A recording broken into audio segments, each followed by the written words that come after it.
nziza, nshimiye Imana izi kurinda, Amen. nshimiye Imana ivuga bikaba yategeka Teka bigakomera. bigakomera. Imana Nshimiye ishimwe. Imana, mbashimiye Imana ni umukozi w'umuhanga, Amen. ni intwari ku rugamba, Ni intwari ku ni rugamba intwari n'ukuri. mu ntambara, ni Amen. isambu itarumba, ni Haleluya. ubwugamo bw'umugaru, ni igiti cy'inganzamarumbu. Amen. Mbese twageze kuri Yesu tubona biremeye. Imana ishimwe cyane. Haleluya. Ku buryo umuntu ashobora kuza akakubaza Imana ukorera iyariyo cyane rwose, ukayishaka ukayibura, ariko wakwibuka ibyo yagukoreye. Imana ikura kure n'ukuri. Nuko umva Sayidi, gusa nyine Imana iratabara. Uzi ko uhura n'ibibazo ukihana niyo wari urimye na mama ukibere wari kukose ukihana, ugahera mu bugana ukihana ukavuga tumenya hari ibyo nakoze ntibuka byo gutera Imana kutandengera. Sayi ukisaka indye wisaka ibyaho ukabibura ugataka. Sezere Karago nshuti yanjye, mbwira Karago ngo baye. Icyo gihe nibwo tuzasezera ku bihe byiza byo gusenga, twambaye umubiri mushya, twiyambuye kudapfa iteka. Ariko mu gihe turi kiri muri ubu buzima tucyambaye uno mubiri, dusenge. Yarabacanze yarabakaranze kugira no mu nzu y'Imana hagera uko nabaye muraka. Bahaguruka dusenga, n'ejo bundi narahagurutse. Aha turatangiye. Ndumva nishimye umwanya nk'uyu nguyu. Reka ntangire mbahereza ikaze buri muntu wese wumva ururimi rw'Ikinyarwanda ndetse nawe rusobanurirwa n'abandi. Ndagira ngo mbahereze karibu ku Nzahuke TV. Abari mu Rwanda mbahaye ikaze, abari muri Amerika, abari muri Canada, East Africa yose, Australia, Urayi, mbahaye ikaze. Yesu aduhana umugisha, ndabakunda cyane, umuntu umuryango wanjye mugari Imana yampaye, kandi ndabizi neza ko namwe mu nkunda. Ikindi cya kabiri, Imana nari mbakumbuye cyane cyane, kandi ndakeka namwe mwe munkumbuye. Ndabahobereye mu izina rya Yesu. Yesu abampera umugisha. Tugiye kugirana ibihe byiza. Nkunda kubabwira ngo iyo nicaye imbere y'Imana hari ibyayo ngiye kumva, mba numva nyine apeti iri kuba nyinshi cyane. Rero namwe mbifurije kuryoherwa mu izina rya Yesu. Mukomeze mushyigikire, ni channel yanyu, ni channel yacu, muyishyigikire, share, comment, mbese nyine kugira ngo izamuke, musharinge kugira ngo ubutumwa bw'Imana bwamamare isi yose. Kandi comment zanyu ndazikeneye hariya, ni mwebwe bajyanama banjye. Ibigenda neza mumbwire, bitagenda neza mumbwire, noneho duhindure. Rero Yesu abaho umugisha mwinshi cyane. Reka niyo kwizinga mu magambo, tubanze twakira umutumirwa. Si ubwa mbere tumuzanye, asanzwe aza tugasangira ijambo ry'Imana ndetse n'ubuhamya. Ndagira ngo yongere atwibwire, noneho ndababwira ikigiye gukurikiraho. Karibu umukozi w'Imana. Amen, amen. Amen. Abakunda ijambo ry'Imana, abakunzi b'Inzahuke, ndabasuhuje mu izina rya Yesu. Haleluya. Aho mwaba muri hose, aho mwaba muhagaze hose, rwose Imana ibahe umugisha. Kuko nanjye ndi umukunzi w'Inzahuke. Imana ishimwe cyane. Rero amazina yanjye ni EV.SAIDI, umuvugabutumwa bwiza bwa Yesu Kristo. Nkunda Imana n'abantu bayo, ndi umugabo, ndubatse, ibisigaye Imana iduhana umugisha. Amen. Amen. Uyu munsi rero ndi kumva nshaka kubaririmbira ikimenyetso cy'uko numva mbakumbuye cyane. Ndashaka kuririmba akaririmba gatoya kadukumbuza urukundo rw'Imana. Nyine njye nkunda Imana, nkakunda n'abantu bayo. Amen. Sinzi kuririmba, ariko basi nimwumve ijwi, muze kumva amagambo arimo. Kambaririmbira akaririmbo ndi kubakira, kavuga ku rukundo rw'Imana. Amen. Iby'urukundo rwawe Yesu we,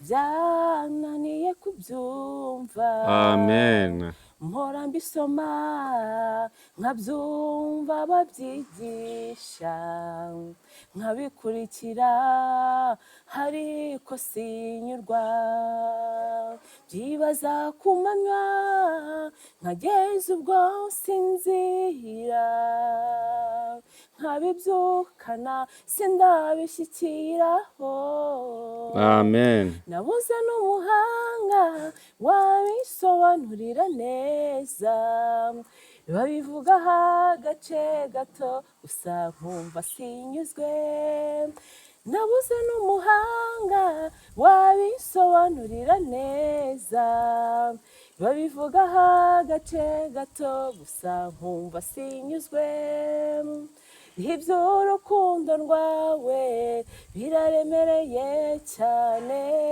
ubwonko bwanjye ubanza butabibasha ni wowe wenyine gusa uzi gukunda abandi turagerageza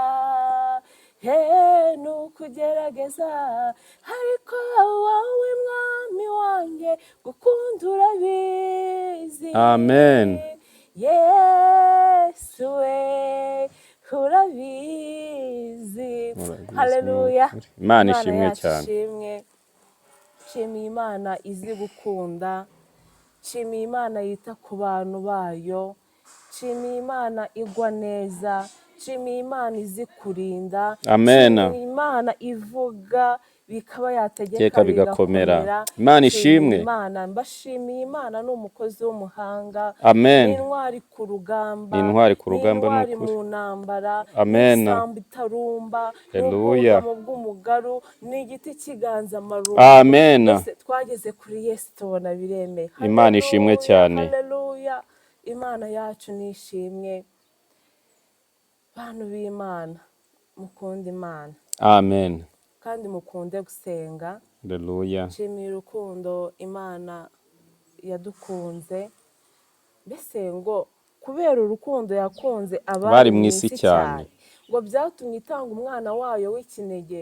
kugira ngo umwizera wese atarimbuka imana ishimwe n'ubugingo buhoraho ni ukuvuga ngo imana iyo yarakunze iravuga ko nkunze umuntu ni iki ndi bukore ni iki ndi bukore kugira ngo mwiyegereze ni iki irangije ireba mu bamarayika ati ninde wajya gucungura umuntu batereka da ireba mu bizima bose baritaratse ireba mu baserafi n'abakerubu bose baritaratse imana iravuga ati biranze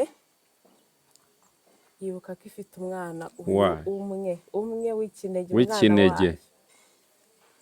si bigeze banegosiya kuko umwana na se umva bari bamwe umwana na se nshimiye yesu waducunguye amen nshimiye yesu watwitangiye nshimiye yesu watuviriye amaraso amen umwenda wari aheru ugatabukamo kabiri kugira ngo buri muntu wese yigerereyo nshimiye imana ishimwe imana n'umukozi w'umuhanga mbese iyo yarakunze imajije gukunda kugira ngo uwizera imana wese ngo atarimbuka ahubwo agire gute ahabwe ubugingo buhoraho bakumbuje gukunda imana kuko umunsi umwe tuzataha abera tuzataha dukorere imana nk'abazava mu isi mukorere imana nk'abazataha ijuru nta kintu na kimwe urebyeho nshimiye urukundo rw'imana yadukunze ukuntu irwana intambara ukuntu twitaho ukuntu iturinda ndi kumva nuzuye amashimwe menshi cyane bashimiye imana n'umukozi w'umuhanga nabakiraga muri iyo ndirimbo babwira uburyo ki imana ari nziza imana ni nziza muyikunde cyane ndayibakundishije ubuzima bwo gusenga ubuzima bwo kubaha imana ubuzima bwo guca bugufiya ubuzima bwo kugendana n'imana mu nzira nziza buraryoshye ni ukuri amen mbifurije kubigiramo kuraje niba usenga sengana umwete, niba usura abarwayi basurana Urana umwete, umwete, yego. niba mbese umurimo wose ukorera Imana, niba uririmba ririmbana umwete, umurimo wose wahawe ukorana umwete, tuzasarura. Amen. Tuzagira gute sayi? Tuzasarura. Abigishwa bigeze ngo babwira Yesu, baramubaza ati se nkatwe twagukurikiye tukemera tugasiga ibyacu, tukirengagiza biriya byose, ibyarindamu yacu bikatubera igihombo kugukurikira, ti mbese twebwe uzaduhemba iki, uzatwitura iki? Yesu arabitegereza aravuga ati mukiri hano mu isi nzabakubira inshuro zingahe? Igihumbi disi. Noneho igihembo nyamukuru ibyo izadukubira ntabwo ari cyo gihembo, ntabwo ari cyo gihembo, ahubwo igihembo ni ubugingo tuzahabwa, ni ubugingo buhoraho. Mana ishimwe. Umuririmbyi yaririmbye aravuga ati igihe cy'isarura gishize, abakozi bose ngo bazagira gute? Bazataha, umwami wabo azabakira ababwira ati mwarakoze, nimuruhuke. Natwe dushima Imana ati Imana ishimwe ko tutagize gute? Tutaguye mu nzira. Yego. Bakumbuje kwita ku bugingo, ku mwana wanyu witwa ikinege, ubugingo mumufubike, mumwiteho, mumufate neza. Amen. Mukanya ndaza kubabwira akantu kanejeje. Sayi, reka tube dukomeje, mukanya uraza kunyibutsa. Reka dukomeze kuko n'ijambo ry'Imana n'ubuhamya, mbese ufite byinshi uri buze cyane rwose, kuko waturirimbiye wanasenza. Rega buriya iyo uvuga uti Imana igira neza, ubwo wasenza.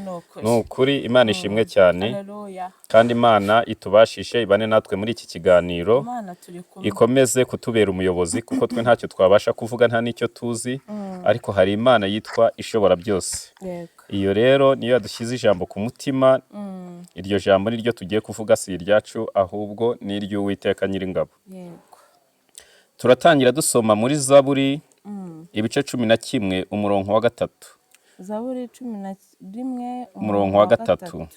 Titre ngo Zaburi iyi yahimbwe umutware w'abaririmbyi ni ya Dawidi. Ngo ni gatatu. Ni gatatu. Duhere ku oya turahera n'uwo murongo wa 3 dusoma. Niba imfatiro zishenywe umukiranutsi yakora iki? Icyo ni ikibazo. Niba imfatiro zishenywe umukiranutsi yakora iki? Nibyo wavuga, kuko wabivuze neza uti turiho mu rukundo rw'Imana, Imana iradukunda.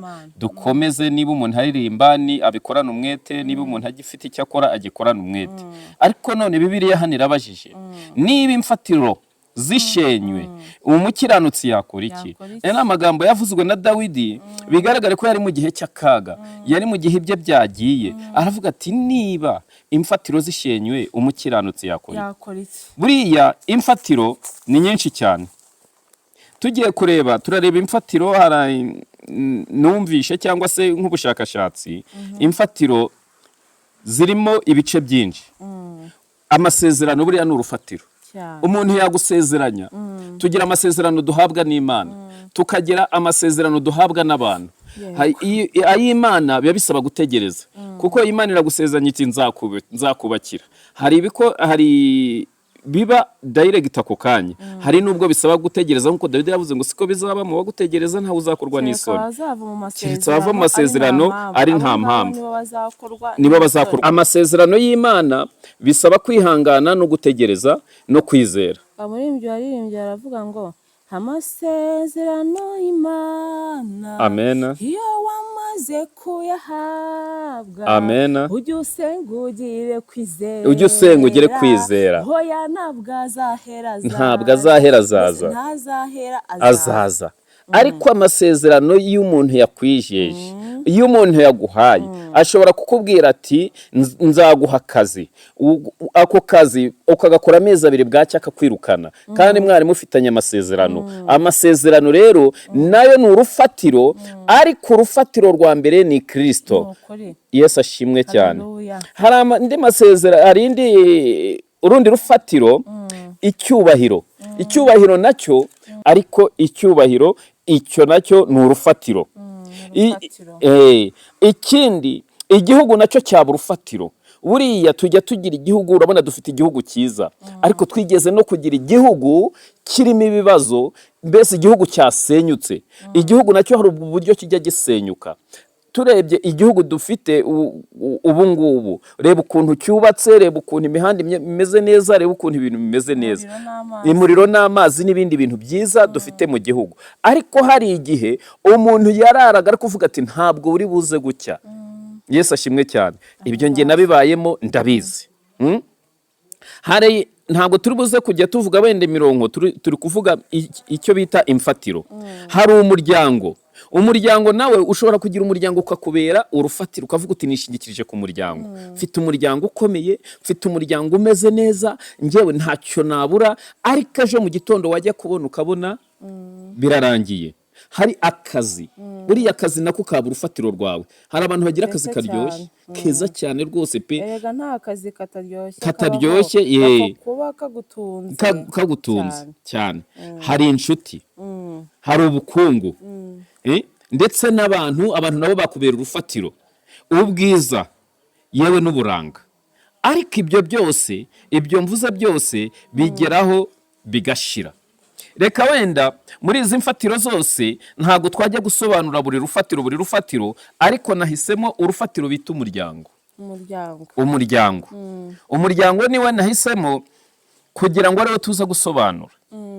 Umuntu ashobora kugira umuryango ugizwe n'abana, ukagira umuryango n'umugabo, ukagira umuryango mbese mwiza cyane, mukabaho mwishimye.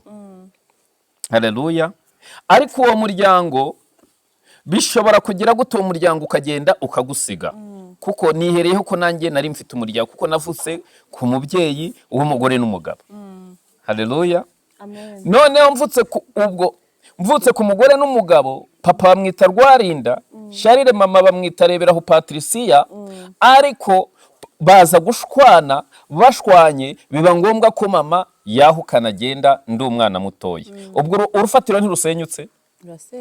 Rurasenyutse. Anjyana ahandi kugeza ubwo angejeje kwa mama wacu. Ubwo dutandukana ubwo ngubwo, usibye ko nongeye kumva ijwi rye kuri telefone, mbona n'ifoto ye muri uyu mwaka wa 2024. Kandi ubwo hari hashize imyaka hafi 43. Abakunzi bacu urumva, ngiye nahoraga nshakisha, nkabaza abantu, nkabaza se nta muntu waba uzi ifoto ye, nkabaza abo ngabo bavukana bo muri Famille. Batereka da nyoko yagiye kera, ntabwo yagiye batarifotoza umuntu wagiye muri za 80 na. Urumva, yagiye batarifotoza. Noneho nkaza se mu bana yashize nta muntu wandusha amazina ye, nzarebe ko nabaza nibura nkasacinga ku mbuga nkoranyambaga, kumbi n'abantu bariterana. Nkasacinga ndebe ko nabona umwana witwa nayo mazina nibura nkamubaza. Yewe nkanandika kuri Google ngo ndebe ko nabona Reberaho Patricia, nkasanga wape ntabwo abaho ku mbuga nkoranyambaga. Ubwo urumva ko umuryango nyine imfatiro zanjye zari zarasenyutse. Papa yapfuye mfite imyaka 15. Ubwo urumva, noneho mama nawe ubwo yagiye kera ngifite imyaka 3. Urufatiro deja rw'umuryango rwarangije gusenyuka. Rero hari igihe urufatiro rwawe rwasenyuka kubw'ikibazo, ugava ku Mana yawe ukagenda ukayoba inzira, kandi Imana yari yiteguye kugutabara. Nagira ngo mbwire abantu ko urufatiro rwa mbere ni Kristo, niryo buye rizima rikomeza imfuruka. Imana ishimwe cyane. Umuryango. Ubwo rero nibwo yarangije kugenda, ubwo ndaperereza ndabaza wapi. Kumbi nawe arimo arabaza. Urumva, bambwiye ko yahunze muri 90. Bava aho babaga hari Iburasirazuba, bajya mu gihugu cya Uganda. Bava Uganda yerekeza muri Tanzania. Ava muri Tanzania yerekeza muri Malawi. Urumva izo ngendo zose. Nibwo rero nawe yabazaga umuntu wo mu Rwanda ati nta kantu, nta gasheshe, ese bose barashize, nta muntu n'umwe waba uhari. Noneho uwo muntu aravuga ati ndibuze kukubariza. Noneho ngo amubwira ngo umuntu bita Alfred ati niwe w'umuryango wacu, nge ntiyananyibukaga niba nkiriho cyangwa ntariho. Arangije nibwo uwo muntu yavuga ati hari mwene we wanyu witwa Alfred ko abaza Kigali bita simbizi. Ati yewe ati mfite umwana w'imfura nasize, ati ariko ntabwo nkeka ko yabakiriho. Nibwo nafataga amafoto ndayamwoherereza, nawe ayanyujije ku muhungu we, nawe amafoto angeraho. Urumva abana be barakuze bahindutse ibibogari, umwe yiga muri university aho ngaho muri Kenya mu wa kabiri, abandi bo babangaho muri Malawi. Abakobwa be barashatse. Urumva navugaga ku muryango. Hari igihe rero umuryango utatana, hari igihe umuryango usenyuka. Ariko se umuryango wawe uramutse uhuye n'ibibazo, uri umukiranutsi, wakora iki? Inzara iguteye mu muryango, wahunga urugo, wabigenza gute? Uhuye n'ikibazo cy'uburwayi mu muryango, imfatiro zigasenyuka, wabigenza ute? Wakora iki uri umukiranutsi? Turaza kwifashisha Bibiliya. Tureba abantu bari bafite umuryango, imfatiro zabo zigasenyuka. Imana ishimwe cyane. Tuze kureba Rusi ngira ngo mu gitabo cya Rusi hano muri Bibiliya abantu baramuzi. Uyu Rusi yari umukazana wande wa Naomi. Imana ishimwe cyane. Yari umukazana wa Naomi. Noneho uyu Naomi yari afite umugabo bita Elimeleki. Bari batuye i Betelehemu y'Ubuyuda. Ubundi Betelehemu uravuga ngo ni mu nzu y'imitsima. Ni mu nzu y'imitsima. Noneho hari igihe abantu rero bahunga ahantu hari ibyiza, bagahunga ku Mana yabo, bakava ku Mana yabo bakagenda bagahunga. Noneho ngo mu minsi y'abacamanza iyo nzara yarateye. Irangije gutera, umve kutihangana. Urumva nta hantu na Satani atarasa imyambi. Nubwo ari Betelehemu muri mu nzu y'imitsima, Satani arahagera. Niyo mpamvu ko waba umeze kose, amasengesho waba usenga kose, ndakubwiza ukuri Satani ntiyabura kukurasa imyambi. Satani niba ataratinye umwana w'Imana avuye mu masengesho y'iminsi 40, Sayidi wo mu Biryogo niwe araza gutinya. Ntabwo yagutinya, ariko urufatiro rwa mbere ni Kristo. Kandi Kristo niwe jambo, ngo uwo jambo yahoranye n'Imana. Iyo ufite ijambo muri wowe ufite Kristo. Imana ishimwe cyane. Uyu mugore rero n'umugabo we Elimeleki wari afite n'abahungu babiri, Maharoni na Kiriyoni. Baravuga bati reka ntitugiye kwicwa n'inzara y'Ubuyuda. Kumbi bavuyeho ibiryo biri. Kandi aho bakwihanganye ni umuntu wabuze akazi, urufatiro rwabuze, bamwirukanye ku kazi ati yewe nagakakiza bavuga sinzagasubiramo. Arahunga ati buri wakwigira kwisambanira, wakwigira kuba umujura, wakwigira kubi. Baragenda baravuga bati mureke duhungire Mowabu ni iwabo w'ibibazo. Nta cyeza k'Imowabu. Mowabu ntabwo wahakirira. Mowabu naho gupfira. Aha hanze ha muri ibi byaha ni ugupfa. Baragenda bageze Mowabu, umuntu wa mbere wabanje gupfa ni Elimeleki. Aha arapfuye. Arangije urufatiro rwa mbere rw'umuryango wa mbere ntagiye. Ngo babahungu we Maharoni na Kiriyoni bararongora. Umwe arongora Rupo arongora Rusi. Arangije kurongora hashize imyaka 10. Wumve ko n'abantu bahuye n'ikigeragezo. Imyaka 10 nta kubyara. Niyo mpamvu nta mwana nta mwuzukuru bazanye. Ibaze inawe imyaka 10.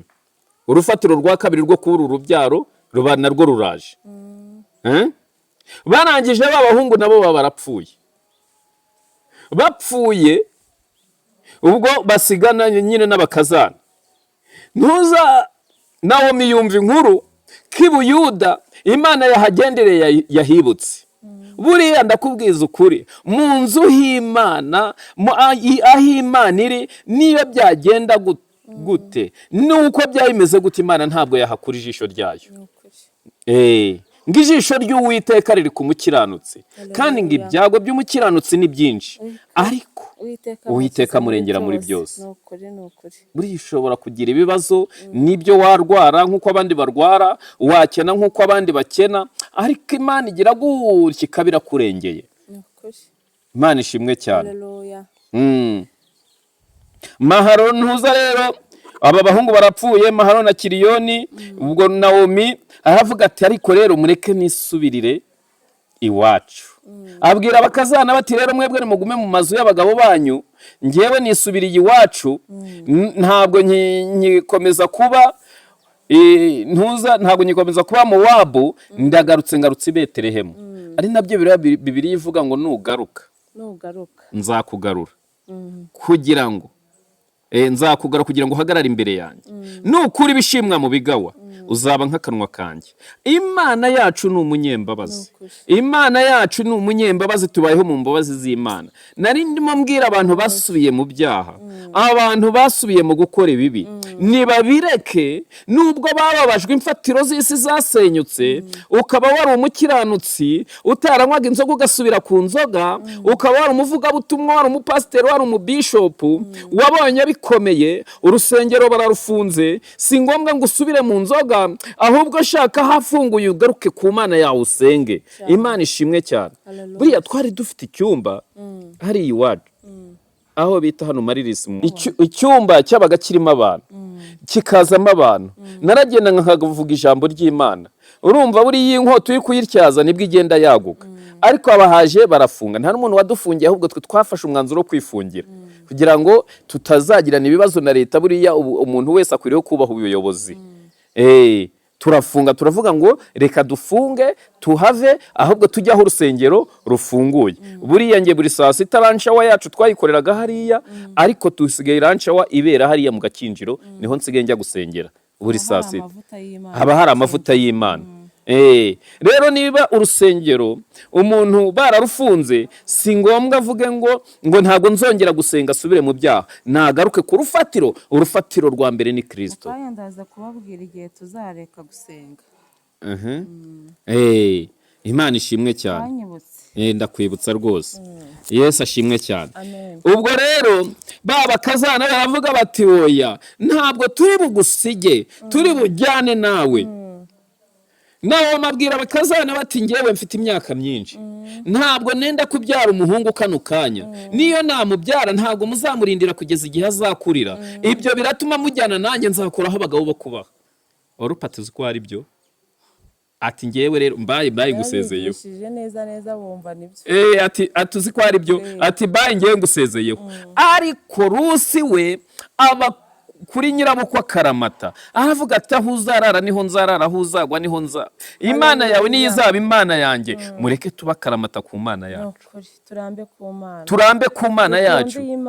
Ibyo wavuze ni ukuri. Iti hari ibyo Imana igambiriye kuzaduha, iby'isi zabiduha, ariko hari n'ibyo tubikiye. Ntago ari byo bihembo. Ni iby'ijuru. Ngibyo ugutwi kutigeze kumva, iby'amaso atigeze kureba, ibitarigeze kunjira mu matwi y'umuntu, ibyo byose Imana yabiteguriye abayikunda. Imana ishimwe cyane. Ubwo rero Rusi ati unyinginga kugusiga, aravuga ati ngwino tugende. Ariko Naomi aragenda, ageze hehe? Ageze i Buyuda. Yesu ashimwe cyane. Umva yahavuze ibintu. Mana we, yahavuze ibintu wenda bigera muri 4 gutyo ukuntu.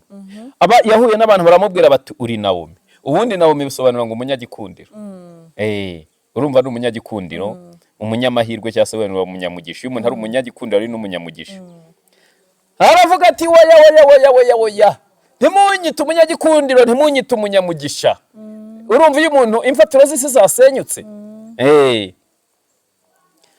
Ati ntimunyite umunyamugisha, ahubwo nimunyite Mara. Uwo ni uwashaririwe. Mara bivuga ngo uwashaririwe. Yahuye n'ibihe bisharira. Hari igihe rero uhura n'ibihe bisharira ukava ku Mana yawe. Ariko Yesu yaduhaye itangazo. Niwe wenyine namvishe watanze itangazo. Yatangazo byaranejeje, yaravuze ngo mwese abarushye n'abaremerewe nimunsange ndabaruhura. Mureke twigire kwa Yesu aduruhura. Uriya niwe kwaruhura. Ubwo ntavuze icya mbere, icya kabiri ati munyite Mara. None aravuga atangira no gushinja Uwiteka. Ati Uwiteka yangiriye ibisharira cyane. Navuye ino nuzuye. Yavuye i Buyuda yuzuye. Uwiteka ngaruye iwacu nareyereye kwera mbese ni igihombo. Angaruye ino narahombye ntacyo nsigaranye ubusa. Munyitira iki Naomi? Ubwo Uwiteka yanshinje. Urumva icyo ni icya gatatu. Uwiteka yaranshinje ariko nta kimana idushinje. Imana idushakaho ibyiza. Nyamara akibagirwa ko yavuye i Betelehemu y'Ubuyuda kwihangana byamunaniye. Atishobora byose yarambabaje. Avuga ati Uwiteka, ubu hari abantu bazi kuvuga ngo Imana yaratubabaje, Imana yatugiriye nabi, Imana yanyimye umugabo, Imana yanyimye imodoka, mureke dutegereze. Igihe kiba kitaragera, ariko igihe cyageze Imana irakora. Ni ahantu byatuma Imana ishimwe cyane. Ariko ubu twese turategereje. Turarindiriye gusingira icyo Uwiteka yatuvuzeho. Imfatiro z'isi rero zijya z'isi nyine zirasenyuka, ari zinavuze umuryango ukagenda ugasenyuka burundu. Numvaga nanjye hari igihe umuntu wumva ukumva ibintu byararangiye. Urumva navuye aho mu majyaruguru mu Ruhengeri aho bita mu Gakenke, muri mu karere ka Gakenke. Mfite iyo myaka 14 gutyo, kuko kwa papa nahamaze umwaka umwe. Naravuye muri primaire nari naragarukiyemo mu wa 5. Ngeze kwa papa nsanga papa nawe ibidayimoni biramufata umuntu umeze nk'uwarwaye mu mutwe. Akajya aterura akakubita ku gikuta. Twajya kurya akazana ifurusheti akashinga mu kirenge ifurusheti, uko nkubwiye ni ukuri ifurusheti ikinjira. Akaza ninjoro yakazana umuhoro, wagira ngo ni nk'Imana, ariko buri Imana yacu bituzi ngo unakumenye ntarakurema. Yajya kugira ngo aratema ahubwo agakubitisha ikibatira, agakubita hejuru y'ikirago. Umva, mpura n'ibintu bishaririye. Urumva, ndangije nza kumuhunga nzikabuga, nshaka akazi ko mu rugo. Urumva, imfatiro z'isi zasenyutse. Akazi nako ngeze ngo ndakabona nkorera 500. Jenoside ibiraje. Ije umuntu nanjye nari nizeye nzi ko nzamugiriraho umugisha. Abantu nabwo nyine no yakubwiye ngo abantu urufatiro rw'abantu rujya rusenyuka. Arambwira tumva mwana wa genda, dore ngo haye 2,000. Mva hano ngewe ntabwo naguhungana. Ubwo urufatiro ntirusenyutse, urufatiro rw'igihugu rwasenyutse, urw'umuntu narwo rurasenyutse. Genda ujye muri bariya abantu muri uriya musigiti, ugumeyo, intambara nishira nzagaruka ngufate. Urumva anyohereje nyine aho ngaho musigiti abandi bari bahungiyemo. Nanjye ndagenda njyamo, ngiyemo ngumana nabo. Ariko buriya hari ikimana yashakaga. Buriya kugira ngo Imana ikurokora ifite ibintu byinshi yakunyuzamo, ariko ikagira gute ikakurokora. Ndashima Imana ko ninjiye muri uwo musigiti ngasangamo abo bantu bazima, kuko nanjye nabaye muzima. Imana ishimwe cyane. Kuko ibitekerezo byabo nubwo harimo abapfuye nyine, ayi ibitekerezo byabo uko bamwe bavugaga uwakuragamo ibitekerezo bizima, uwo nguwo yabaye muzima nyine. Urumva nari mfite imyaka ubwo 15 ndi muri uwo musigiti. Abantu bihishemo tukajya turaho ngaho, ndetse umuntu yahura nibazo uwo bahigaga rimwe tukagenda tukajya kumuzana tukamushyira muri uwo musigiti. Intera hamwe ziza kuza kuwuteramo mu gihe cya nyuma, ari nabwo inkotanyi zari zigeze ikabuga hejuru. Nibwo intera hamwe zaje zavuga ngo abantu abanaba musohoke. Noneho grenade mwiturikira muri uwo musigiti, abantu 4 barapfuye. Ndashima Imana, buriya hari ukuntu Imana ikurokora. Urumva, kugira ngo grenade turi kuri impande yayo ukomereke gusa ntugire icyuba. Imana, haleluya, amen. Ubwo rero jenoside iza kurangira, haza gukurikiraho urugamba rwo gushaka ku muntu kuba yashaka ishuri. Nibyo nabwira n'amashuri nayo buriya narwo ni urufatiro. Hari igihe umuntu abura amashuri akabura akazi, ariko se bigenze gutyo umukiranutsi yakora iki? Icyo yakora rero ni ugusenga, ni ukwishingikiriza ku Mana. Imana ishimwe cyane. Dawidi hano yabivuze neza. Reka turebe muri Zaburi 125. Haleluya, amen. Tusomye hano muri Zaburi 125. Mama Pasteur, wumva abantu biringiye Uwiteka. Zaburi 125 ni umurongo wa mbere wonyine. Zaburi 125. Yego. aratubwira ngo abiringiye Uwiteka bameze nk'umusozi wa Siyoni, nk'umusozi wa Siyoni utabasha kunyeganyezwa, ahubwo uhora uhamye iteka ryose. Oya nushaka kurekera he, Imana iguha umugisha. Mama, Imana ishimwe cyane ko wiringiye Uwiteka akaba ariyo wikomezaho. Imana ishimwe cyane. Ejo bundi nahoze nganira n'umuntu atariko mana yanjye uriya mu mama igihe watunyuragaho ati dore mama pasiteri atariko mana we ati iyo murebye ukuntu ameze nibuka ubusa ari kumwe n'umugabo bameze gute DISI nawe nturiye nyine ni umukiranutsi yiringiye Uwiteka yarashikamye akunda Imana ntabwo yabaye nk'abantu b'iki gihe urufatiro abuze umugabo agenda ngo avuga ngo ibintu byamurangiriyeho. Uriya yarakomeje inshingano umugabo yari afite ahubwo nawe yarazikomeje. Imana ishimwe cyane rero kandi Imana ijye guha umugisha. Amen. Rero ngo abiringiye Uwiteka bameze nk'umusozi wa Siyoni utabasha kunyeganyezwa. Amena. Ibigeragezo biraza.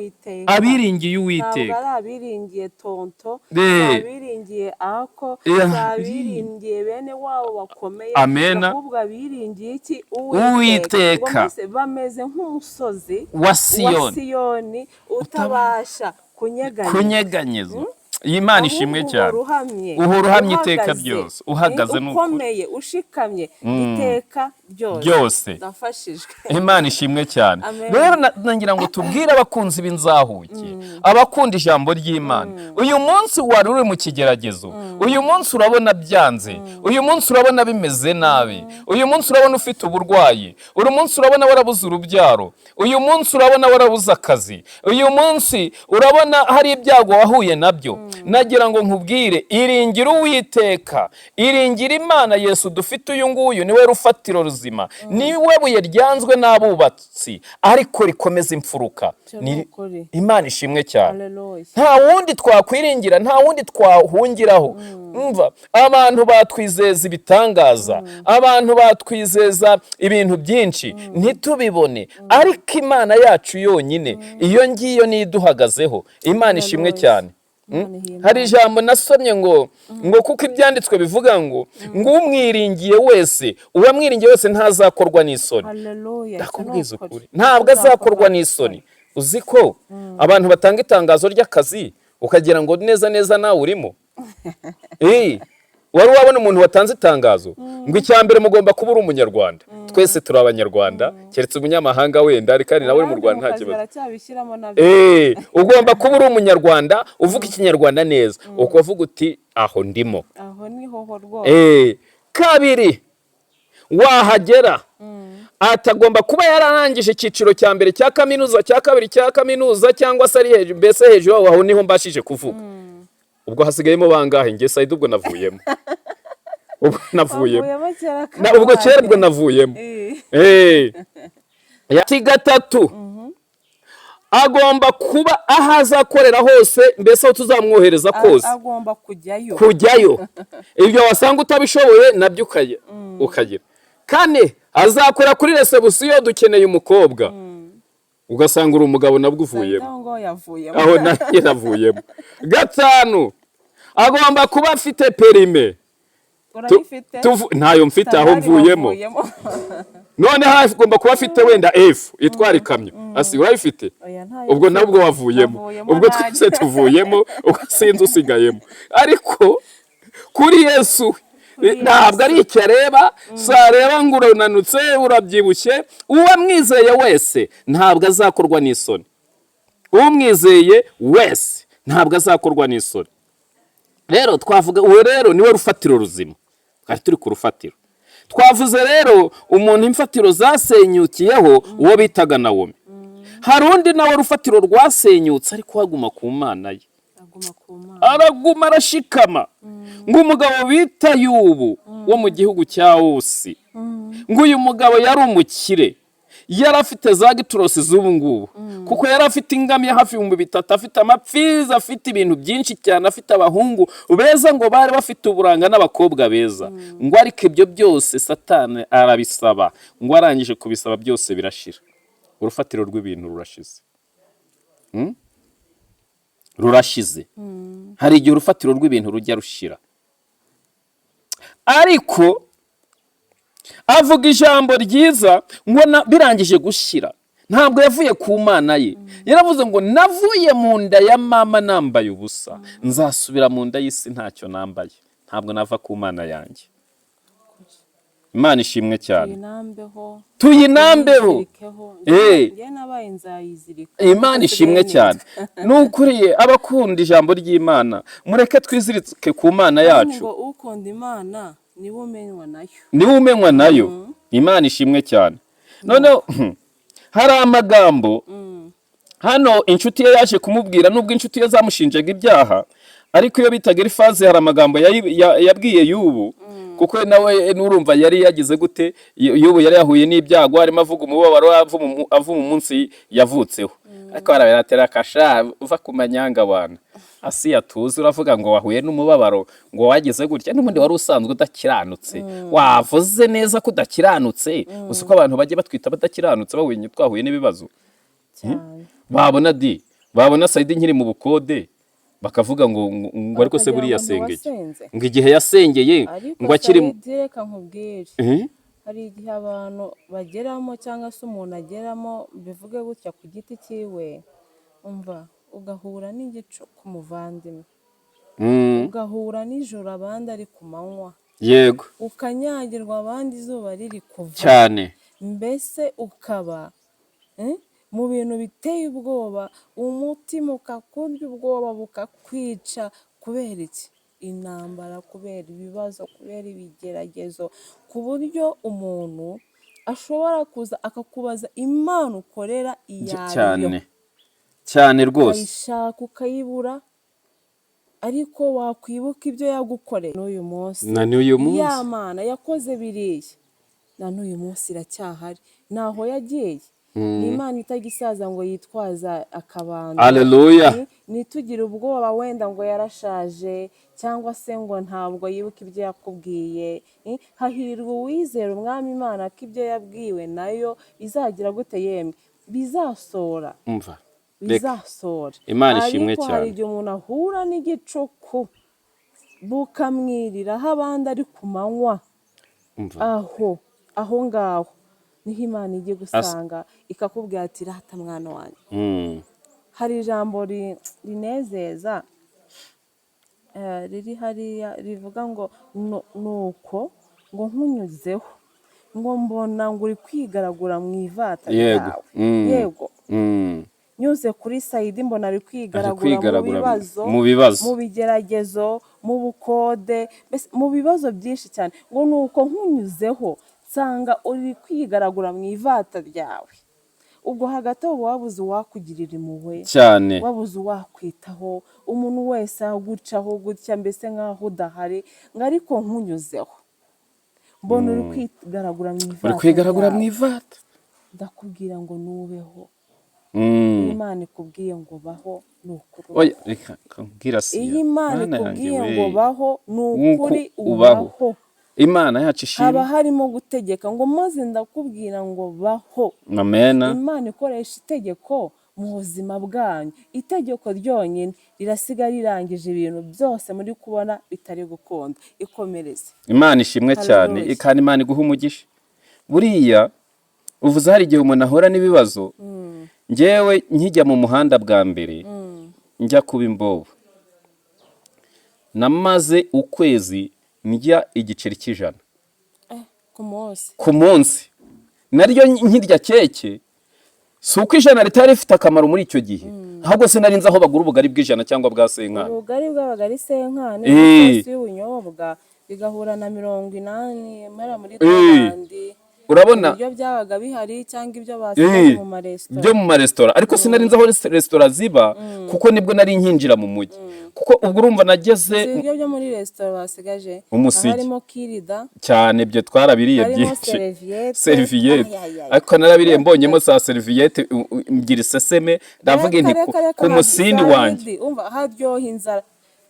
seriviyete uyikuramo na kedo ugashyira ku ruhande ukarya. Ngewe narabiriye ibyo biryo reka bitari umwaka umwe, bitari imyaka ibiri, bitari imyaka buriya rero buri muntu agira ibye, haryoha inzara. ariko nagize amahirwe uzi kubwirirwa ku bunani, uzi kubwirirwa kuri noheri, ukajya gusenga ugataha ukaryama ukikunja gutya. Imana ikura kure n'ukuri nuko umva Sayidi, gusa nyine Imana iratabara. buriya hari ukuntu Imana itabara.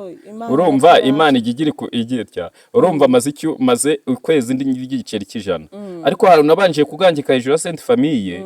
Ndangije kuhagangika umunsi wa mbere nagiye kuhagangika, mahurira n'umuntu arambwira turangurira sigara cyangwa nkutsinda ahangaha. Ndabwira ntihangane nzari kugurira ejo ntiyagaruka.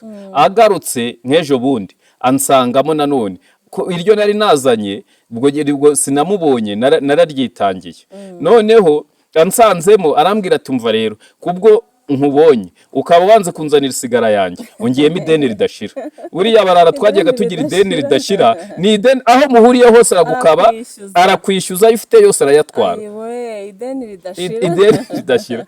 Nibwo rero naje guhura n'umuhungu bitaga Zayasi, twegeze kuba n'umukarani hariya Nyabugogo. Ndamubazana icyo gihe nawe mubona yigunze, kumbi yari arwaye. Ntangira se shaho kwaho nararaga zarabuye zanyakiyeho, uhambabariye ukanyereka ingangi aho nagagikaga ko byanze. Ati ngwino anjyana hariya Sodeparare. None ubwo anjyanye Sodeparare ukajya tumanukira ku Muhima, hahita mbona abantu binjiye muri restaurant. Niho natangiye kubona ubugari bwa senkani, ntangira kuburya gutya. Isosi ya 30. Oya senkani baguhanaga n'isosi byose. Agasosi k'inyama kaguraga 30, 80. Umva ariko Imana igira neza. Rero twari tuno kuvuga ngo imfatiro z'isi zisenyutse umukiranutsi yakora iki? Uyu Yobu imfatiro ziwe zarasenyutse, umuryango ibintu byose birashira. Noneho n'umubiri ugeze aho uratakwa, nawe ufatwa n'uburwayi. Imana ishimwe, ariko imusigira akantu kamwe imusigimisha. Inshuti ze rero ziramubwira ngo dore ngo wowe wakoze ibyaha, none mera ko wakoze ibyaha, zitangira kumushinja ibyaha. Ariko hano hari yavuze amagambo, sezera ku Mana yawe. Uwo ni umugore wabimubwiye. Ariko ageze hano ko ibice 5 umurongo wa 8 ngo ariko njye ubu mba nshatse Imana, kandi Imana nkaba ariyo negurira ibyanjye. Imana ishimwe cyane. Mu gihe rero imfatiro z'isi z'umukiranutsi, imfatiro zasenywe, shaka mu maso h'Imana. Shaka Imana iragutabara. Ibaze nawe muri icyo gihe umuntu washakaga igiceri cy'ijana, ariko ejo bundi Imana yangiriye igitangaza, nabonaga ibintu byanze. Ni ukuri hari igihe bibona ibintu byanze ugatangira guhangarika, bijya byanga. Ngiye kubona hari ukuntu natangiye, buriya korona yatwigishije ibintu byinshi, kuba uri mu rugo nta n'ibihumbi 5 ufite. Nageze ndavuga intu Uwiteka, ibi bintu bindekere nyabuneka, ibi bintu byo kundeka ukandebera bino bintu umuntu ntagire n'igiceri, ibintu ntago ari byo. Sinzi ukuntu nagiye ahantu mabona uduhumbi 100 ndatubika, natwe ntangira kuturyaho, mbona hasigaye 70 ingahe. Ndavuga ariko se Mana, mbure n'ahantu naguza, nibura nzagure akantu k'akazu k'icyumba na saro. Se waguza ngahe? Ariko se na miliyoni kuko nabura ahantu nayiguza kuko ko dukora rero ku kazi ari ukuntu batatugurizaga. Umuntu baramuguriza, bamwe babaguriza bakambura bakagenda, bakabona umuntu bamuhaye 500 magana ngahe, nakazi nyine kacu kari aho ngaho. Sinzi ukuntu nagiye mbwira umuntu, kumva uwo muntu nsanga nawe Imana yagiye yahagaze ngo nyine genda uzane, ngo nubwo wenda umuntu yakuguriza 700. Ubwo sinzi n'ahandi hantu havuye 300. Ubu ngubu ako kamiliyoni karahari, ntegereje ko nabona ibihumbi 500. Mana y'isi n'ijuru, ubu Imana ibimpereze mu izina rya Yesu. Ifite amafaranga ku buryo nzagenda nkagura k'icyumba na saro, ubundi na wa mama yaza nkazamubwira ngo dore icara ahangaha. Ariko se kugira ngo mama azaze, uzi ko mbura n'ukuntu natumira umushyitsi di. Ariko Imana izabikora. Yaranesheje, yaratsinze, no turwanira intambara cyane, kandi azabigenza neza. None se tureke gusenga se gatoya wenda ngo uhumirize Sayidi. Twebwe twigeze kubaho tubura n'ibihumbi, inzu za kera ntabwo ntabwo zahendaga ariko nanone ayo mafaranga yari menshi cyane tukabura 8,000 byo kwishyura inzu y'icyumba kimwe na salo kumva tukabura amafaranga igiceri cyo kugura amazi urumva wabuze igiceri cyo kugura amazi ibiryo wabibona ntabwo wabibona nkajya gusenga Imana nkayibaza Semana uzaza ryari ko mbona utinze ibibazo ko ari byinshi ko biri kugenda byiyongera aho kugira ngo bigabanyuke bikarushaho gusharira uzi ko uhura n'ibibazo ukihana niyo wari urimye na mama ukibere wari kukose ukihana ugahera mu bugano ukihana ukavuga tumenya hari ibyo nakoze ntibuka biri gutera Imana kutandengera sayi ukisaka indye wisaka ibyaho ukabibura ugatakamba ariko icyo nshimiye Imana iceceka yumvishije amasengesho abera dusenga amen ntabwo arayubusa mbese azamuka ari amagambo ariko iyo ahindukiye atugarukira ari ibikorwa noneho sinzabyibagirwa umunsi umwe twe twaburaye twanabwiriwe mfata gahunda njya gusenga ngezeyo Imana ibwira abantu bose ngo nza irababwira rizomene dopa mbese irababwira pe ngewe ingezeho irasimbuka ndavuga Imana noneho bigeze nawe utakimbona utakimvugisha byibuze ngo namuhumurize ndayibaza se uzakora utambwiye nabyo mbimenye ariko Imana igikora itavuze bene data Imana ishimwe ikora bikagenda neza cyane taha mu gitondo nsubirayo noneho ndakutuza ubw'inzara ni yose yego Imana irambwira ati mwana wanjye mbahaye inzu vuba byihuse kandi ahantu muzatura muzaba muhafite inzu nziza Imana ishimwe cyane tegerereza none dore ndaseka umva narasetse nabaye nka Sara cyagiye akubita agatwenge Imana imubwira ati umwaka utaha nk'iki gihe narasetse ndavuga ati banzo baso twihere n'imvange dore dufite na priyavi banzo nishyira ino priyavi turataha sayidi noneho biragenda birasharira birushaho kuba bibi yego tugera ahantu mu gipangu umva batumira abantu bagize iminsi mikuru twebwe bakatureka bafata abana nkabwo ati tugume mu nzu nka kindi ariko urumva agahumuro k'inyama agahumuro k'ipirawu Mana we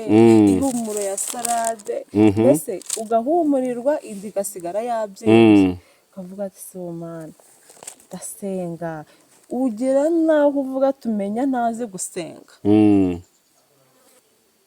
ukabwira Imana ukumva waguruka ukayisanga hiri mbese ukabura imyifato ugasenga ukabona ntabwo uri kugera ku rugero rushitse bitewe n'ibihurimo ariko nshimiye Imana ni Imana ivuga bikaba yategeka bigakomera amen Imana igisoza iki amasezerano amen none uyu munsi ni ukuri kw'Imana inzu Imana yatubwiraga tuyicayemo Imana ishimwe cyane Imana niyo yakoze imirimo yarakoze n'ukuri aho bigeze ahangaha nta kintu nashinja Imana ishimwe cyane nta mpamvu n'imwe nta kintu na kimwe kizabaho kizatuma nashima Imana iyo mpuye n'umuntu urenze umwe cyangwa babiri ntabwo nshobora gutandukana nawe ntababwiye ineza y'Imana amen Imana nayibone mu gitondo ndayibona saa sita ndayibona nijoro nabonye Imana ikora ibyo abantu bananiwe mbonye Imana ikora ibintu mbese bidashoboka ariko ibidashobokera abana b'abantu ku Mana yacu byo biroroshye n'ukuri ariko n'Imana ivuga bikaba yategeka bigakomera kandi n'Imana isoza amasezerano irayatanga yarangiza ikanayasoza icyo gihe yaje kumbwira ijambo yambwira ati ngo sindi umwana w'umuntu ngo mbeshye cyangwa se ngo nicuze ibyo navuganye cyangwa icyo yavuganye nawe no kubikora no kugikora zagikora Imana ishimwe cyane kandi cyo nkundira Imana iyo ije gutabara ntawayikoma mu nkokora, ntawe ntawayitanga imbere, nta nubwo ikeneye umujyanama ati mbese uri kureba ukitegera. Sayidi mutabare cyangwa se si ntawe mutabare, ugisha inama. nta muntu igisha inama, kuko ibaye igisha inama ntabwo twe kuba twaratabawe. Mbese yo ikora ibintu mu bumana bwayo, babishake iragutabara, batabishaka iragutabara. Mbese Imana iyo umva iyo ijuru ryagutekerejeho, yego, riratabasha kandi rizaho bikomeye. Wataye ibyiringiro umunsi umwe bikagenda, undi munsi bikagaruka. Mbifurije gukomeza kwiringira Imana, amen, niza gukora imirimo, nizirukana Satani, tugatambuka twemye. Imana yacu ishimwe, amen. Kandi narindi kuvuga ngo akantu naringiye kubabwira, dukunde Imana. Narindi kubabwira ngo ndashaka kubabwira igihe tuzareka gusenga. Wababwira ubundi se ikiganiro? N'ubundi turi ku musozo, turi ku musozo. Igihe tuzareka gusenga,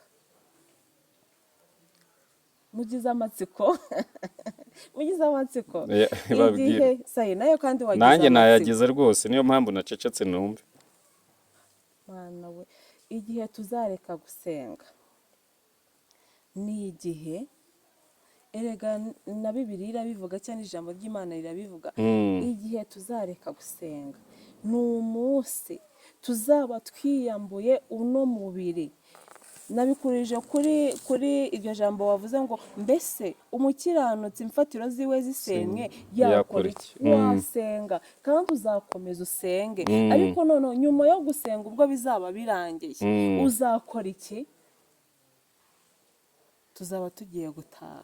Igihe tuzareka gusenga ngo ni igihe tuziyambura uno mubiri ngo twambaye kudapfa iteka. Icyo gihe nibwo ngo tuzasezera ku bihe byiza. Nyumvira Sayidi, ngo nibwo tuzasezera ku bihe byiza byo gusenga twiyambuye uno mubiri, twambaye kudapfa iteka. Nibwo tuzasezera ku bihe byiza byo gusenga. Tubwire akarago nshuti yanjye, umbwire ngo urabeho. Amen. Mbwire igihuru ngo urabeho. Mbwire imbere y'igitanda mfuka amasenga ngo urabeho. Mbwire kwa kundi nicara muri utu twatsi ngasenga Imana mvuge turabeho. Nsezere karago nshuti yanjye, mbwire akarago ngo baye. Icyo gihe nibwo tuzasezera ku bihe byiza byo gusenga twambaye umubiri mushya, twiyambuye kudapfa iteka. Ariko mu gihe turikiri muri ubu buzima tucyambaye uno mubiri, dusenge. Imana ishimwe, dusenge. Haleluya, amen. Nifurije kuzaragwanwa ubugingo na Kristo, tuzabaneyo. Amen. Tuzagira umugisha wo kuzataha amahoro. Mwisi ntabwo ari iwacu, iwacu ni mu ijuru. Imana ishimwe. Nsaba umugisha mwinshi cyane nako nababwiraga. Amen. Reka wenda dusoze, ariko reka dusoreze kuri iri jambo. Mbwira abakunda ijambo ry'Imana, abakunzi b'Inzahuke, mbabwira ngo uwaba ufite ikigeragezo waba ufite icyo ari cyo cyose, nagira ngo nkubwire ngo humura, Yesu arabizi. Hari amagambo aboneka hano mu Baheburayo ibice 2 umurongo wa 18 ngo kuko ubwo yababajwe no kugeragezwa ubwe, uwo ni Kristo. Kristo yagiye n'amaguru. Kristo yambaye inkweto imwe, imyenda imusaziraho rugabire. Arabizi ubukene uko buryana. Humura, arabizi azi imibabaro yacu, azi imibabaro yawe wowe ugikodesha. Arabizi kuko nawe yahuye nawe. Arabizi ko wavukiye aho hantu hadafite, nawe yavukiye ashyirwa mu muvure. Ibyo arabizi, azi ibibazo by'uburwayi kuko yakijije abarwayi benshi. Arabizi imibabaro duhura nayo, arabizi yarababajwe ajya ku musaraba. Iyo mibabaro yose arayizi. Nagira ngo nkubwire humura. Umva noneho ngo abasha no gutabara abageragezwa bose. abasha kudutabara, nimuhumura azadutabara, azatugirira neza, azatuba bugufi, azaturengera. Hallelujah. Amen. Imana yacu ishimwe cyane, azaduha umugisha, arabizi imibabaro tubona. Yesu naramukunze cyane, na n'ubu nkimukunda kandi nzahora mukunda. Reba ubwoko bw'Imana buri muri Egiputa, haleluya, bwango bwaratatse, burataka kugeza igihe ijwi ryabo rigereye ku Mana. Ntabwo bwatatse buri gukubita abantu cyangwa ngo butake ngo bimeze gutya, ahubwo bwarasenze buhamagara Imana. Niyo mpamvu imfatiro z'umukiranutsi nizisenywa. Nubona uhuye n'ibigeragezo, wabuze akazi, kwishora mu bindi, ahubwo wowe ihatire gusenga. Imana ishyigikira iyo diplome yawe, aho uyidepoza ubona akazi. Imana ishimwe. Nubona ubukene bwakwatatse, senga. Imana igushyigikira aho wagiye mu buyede, ube na chef de chantier, birashoboka. Imana iguheremo umugisha.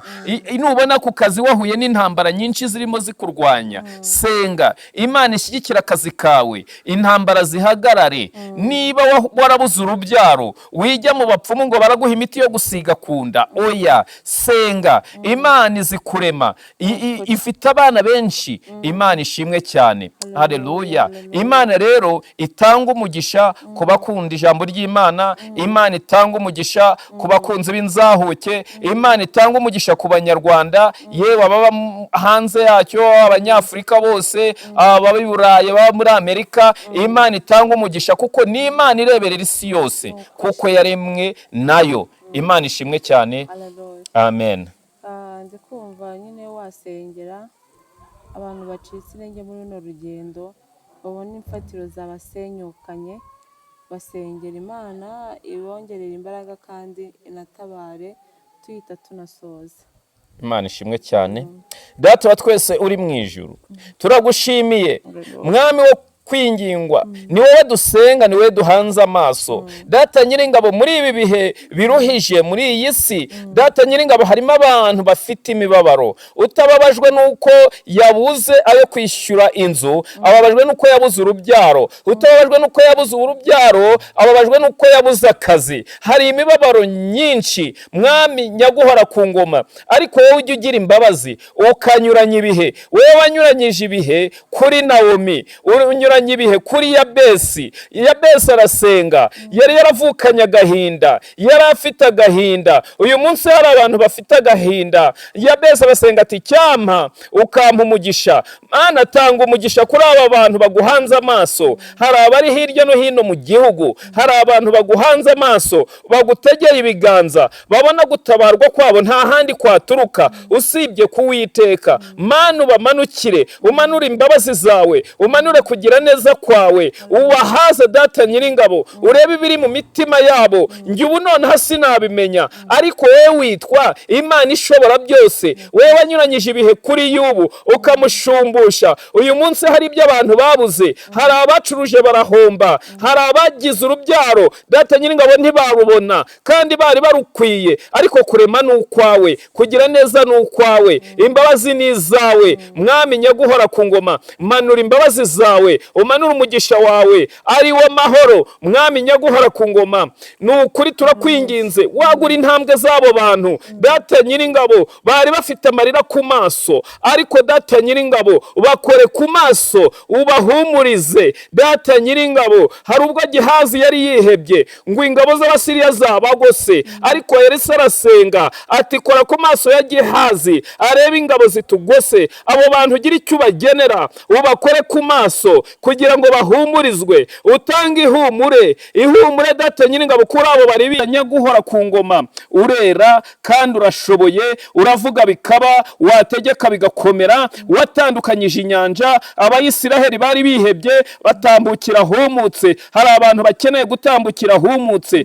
bari mu bigeragezo bikomeye, bakeneye gutambukira humutse bakagera mu bisubizo byabo. Uyu munsi Data Nyiringabo mu kwezi data nyiringabo kwa 10 tugiye kurangiza umwaka, turakwinginze ukuraho kirogoya yose mu izina rya Yesu Kristo. Satani abashaka gutwara abantu mu mpera z'umwaka, shyira uburinzi ku bantu bawe, bashyireho uburinzi ubarengere, bazajye mu wundi mwaka binjira mu bisubizo byabo. Ndetse niba hari abo wari ugiye kumanura ibisubizo muri uku kwezi kutarashira, reka data nyiringabo bagushimire imbere y'abantu, ubereke ikimenyetso cy'ibyiza mu izina ry'umwami wacu Yesu Kristo tubisabye twizeye, amen. Amen. Ndabashimiye mwebwe mwese mudukurikiye, muri inshuti nziza. Imana ibampere umugisha, ibarinde ibyago n'imibabaro nk'uko yabirinze Yabesi. Amen. Mugubwe neza ku Mana, Uwiteka mukomeze mubane. Amen. Amen.